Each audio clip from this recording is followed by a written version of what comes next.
बिस्मिल्लाहिर्रहमानिर्रहीम। अस्सलामुअलैकुम दोस्तों, नई वीडियो में खुशामदीद। शाबाश गुमनाम हीरोज। पाकिस्तान के खिलाफ ऑपरेशन से पहले सारी मालूमात ISI ने उड़ा ली। भारतीय मीडिया और भारतीय हुकूमत में सफ़े मातम बिछ गई। सारी प्लानिंग पर पानी फिर गया। वीडियो की तफसील में जाने से पहले आप देख रहे हैं हकीकत की दुनिया डॉक्टर अली के साथ। हमारा चैनल सब्सक्राइब करके घंटी के निशान को दबाना मत भूलिएगा। इस वीडियो को ज्यादा से ज्यादा फेसबुक, व्हाट्सएप और सोशल मीडिया पर शेयर जरूर करें। शेयर और लाइक करने के साथ साथ कमेंट बॉक्स में पाक फौज जिंदाबाद, पाकिस्तान पाइंदाबाद और पाकिस्तान के गुमनाम हीरोज को सलाम का नारा कमेंट जरूर कीजिएगा। दोस्तों, भारत अपने आप को बहुत ज्यादा शातिर समझता है और भारतीय फौज के कमांडर्स ऐसी गिदड़ भपकियां मारते हैं कि सुनकर हंसी आ जाती है। जिस तरह से भारतीय एयर चीफ ने 2 हफ्ते पहले अपनी एयरफोर्स को एक महदूद जंग के लिए तैयार रहने का हुक्म जारी किया था, तो उसके साथ ही हमने आपको बताया था कि भारत पाकिस्तान के मौजूदा सियासी हालात का फायदा उठाकर या भारत के अंदर या मकबूजा कश्मीर के अंदर को फास्ट फ्लैग ऑपरेशन करके उसका इल्जाम पाकिस्तान पर आयद करेगा और उसके बाद पाकिस्तान के खिलाफ कोई सर्जिकल स्ट्राइक करने का ड्रामा कर सकता है। क्योंकि भारत तब से चैन से नहीं बैठ रहा जब से 27 फरवरी को पाकिस्तानी एयरफोर्स ने उनके तैयारों का भरकस निकाला था और अभिनंदन को गिरफ्तार किया था। दोस्तों, पाकिस्तान की खुफिया एजेंसी पूरी दुनिया की बेहतरीन खुफिया एजेंसी मानी जाती है। जिस तरह से हालिया दिनों में NDS, मोसाद और दुनिया के 30 ममालिक की इंटेलिजेंस एजेंसियों को अफगानिस्तान की सरजमीन पर धूल चटाई और अफगानिस्तान से निकलने के बाद CIA के चीफ की जानिब से ये बयान सामने आना कि अफगानिस्तान के अंदर हमारी शिकस्त की जिम्मेदार पाकिस्तान की खुफिया एजेंसी ISI थी, इससे अंदाजा हो जाना चाहिए कि पाकिस्तानी खुफिया एजेंसी ISI की रेंज कहां तक है। और दोस्तों, आपको याद है कि जब 27 फरवरी को पाकिस्तान ने भारत का MiG-21 तैयारा मार गिराया तो उस वक्त भारत के आला तरीन अफसरान ने एक अहम तरीन मीटिंग बुलाई और उस मीटिंग में एक फैसला किया गया कि पाकिस्तान के मुख्तलिफ शहरों पर मिसाइल दागे जाएंगे। और उस मीटिंग के फौरन बाद वो खबर पाकिस्तान पहुंची और पाकिस्तान ने इंडिया के उससे दुगने शहरों को निशाने पर लेकर अपने मिसाइल फिट कर दिए और अमेरिका के जरिए भारत को पैगाम पहुंचा दिया। तो भारत हक्का बक्का रह गया कि ये खबर किस तरह पाकिस्तान तक पहुंची और पाकिस्तान ने उन्हें वार्निंग जारी की। तो दोस्तों, आपको अंदाजा हो जाना चाहिए कि पाकिस्तान की खुफिया एजेंसी ISI दुश्मन की नींदें हराम किए हुए है। वो इस अंदाज से कि उनके अंदर तक घुसकर उनकी तमाम ऑपरेशनल मालूमात इस तरह से ले उठती है कि दुश्मन हाथ मलता ही रह जाता है। दोस्तों, यहाँ पे आपको ये बताते चलें कि अब भारतीय एयरफोर्स के ऑपरेशनल राज पाकिस्तान के पास पहुंच चुके हैं। जी हाँ दोस्तों, ऐसा कहना है भारतीय मीडिया का।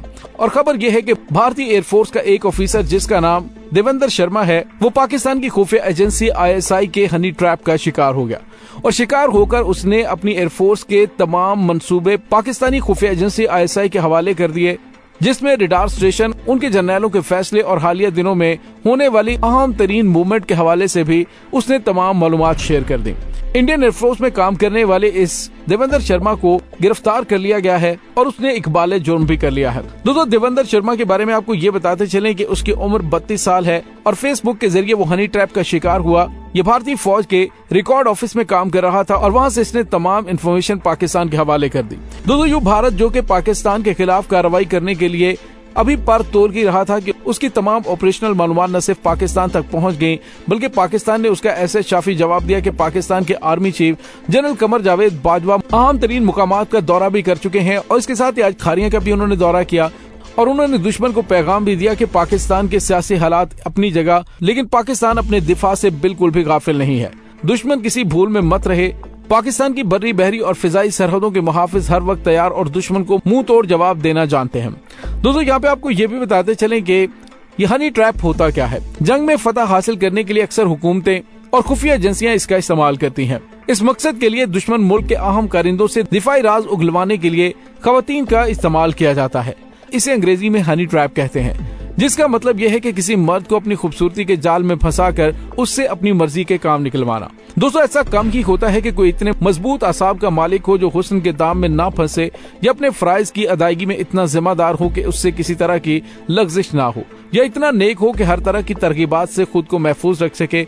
हनी ट्रैप में इस्तेमाल होने वाली खवातीन पहले दोस्ती करती हैं, बाहमी एतमाद की फिजा कायम करती हैं और फिर दुश्मन पर ऐसा वार करते हैं कि शिकार आवाज तक नहीं निकाल पाता। दोस्तों, 1980 की दहाई में भारतीय खुफिया एजेंसी RA के एक ऑफिसर जो LTTE के मामला देखते थे, एक अमरीकी एयर होस्टेस के जाल में ऐसे फंसे थे कि उनको पता भी नहीं चला था कि मोहतरमा अमरीकी खुफिया एजेंसी CIA की एजेंट हैं और उन्हें इस्तेमाल कर रही हैं। जब तक उन्हें खबर होती वो जेल की कोठरी में पहुंच चुके थे।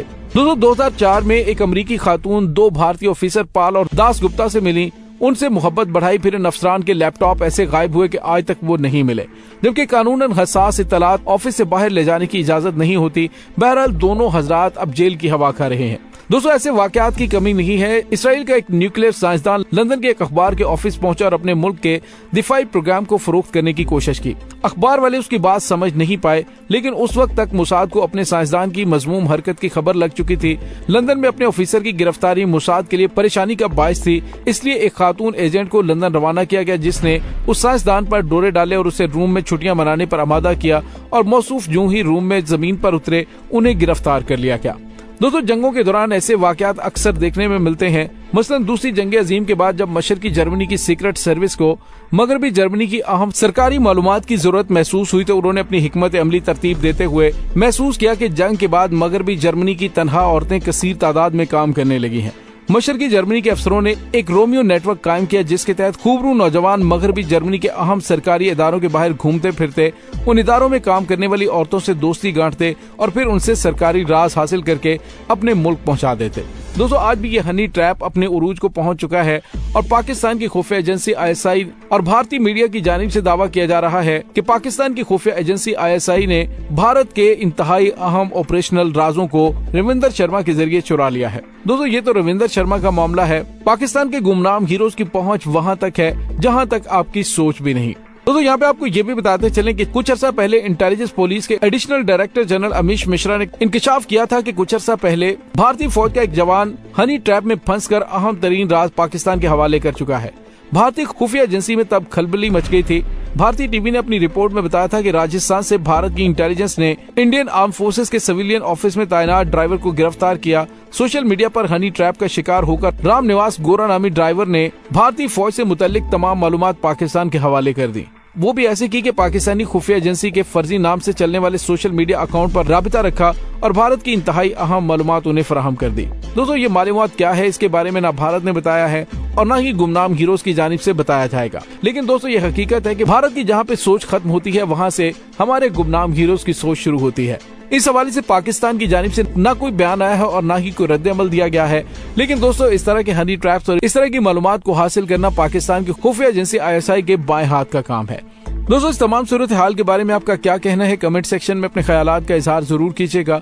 इसके साथ ही डॉक्टर अली को इजाजत दीजिए। इंशाल्लाह बहुत जल्द मिलते हैं एक नई वीडियो में। तब तक के लिए अपना बहुत सारा ख्याल रखिएगा। पाक फौज जिंदाबाद, पाकिस्तान पाइंदाबाद, पाकिस्तान के गुमनाम हीरोज को सलाम। अल्लाह वारिस।